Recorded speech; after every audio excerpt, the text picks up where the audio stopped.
kelas Pak Amka.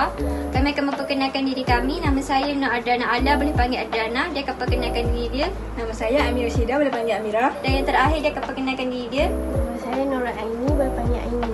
Seterusnya kami akan menunjukkan baju buatan kami yang diperbuat daripada plastik sampah.